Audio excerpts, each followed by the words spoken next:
Hello, students of Middlebury and beyond.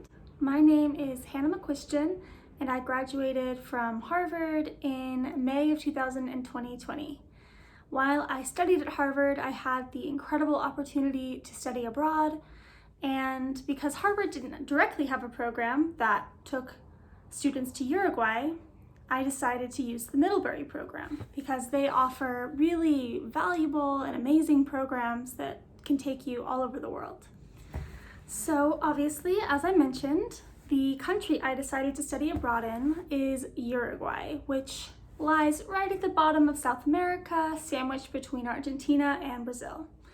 I had studied Spanish for almost 7 years by the time that I got there, but I really just wanted to bring myself to the next level of Spanish. And one of the coolest things about the Middlebury program, which is also one of the most challenging things, is that they make you make a promise that you're only going to speak in the language of the country that you're in, at least to the best of your ability. So even when it was really challenging, I had to continue pushing myself and practicing Spanish in order to be able to communicate. On top of that, all of the classes that I took when I was going to school here in Uruguay were, of course, conducted in Spanish. And while at first that was a little bit challenging because I had a lot to learn when it comes to Spanish, ultimately it was exactly what I needed to push myself to be able to be fluent in Spanish the way that I am today. Another one of the great things about the programs with Middlebury is the option to do an internship.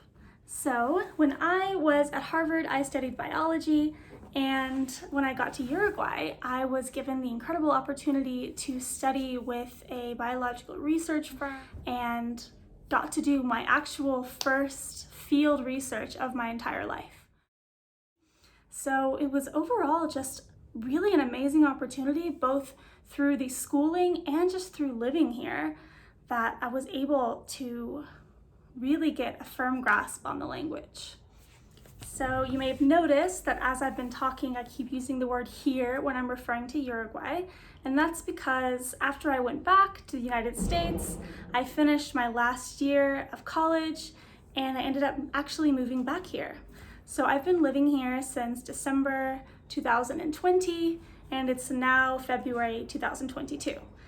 And another of the reasons that I decided to come back, apart from just falling in love with the culture and the people, was my partner, who I happened to meet while I was here, a native Uruguayan, who also helped me to learn a lot of Spanish, and I've taught him a lot of English. So it's really been this incredible cultural exchange throughout our entire relationship. Of course, you have tons of opportunities to make other kinds of connections, whether it be with your peers at the school that you decide to go to, or with your professors, or your host family, or just people that you meet out and about while you're living your life in a foreign country. So, if anyone has the opportunity and the drive to put yourself out there and be willing to go through the tougher parts that living in a foreign country can bring, then I 100% recommend that you do that. It completely changed my life, took me down a different path, one that I would never have expected for myself, but I couldn't be happier.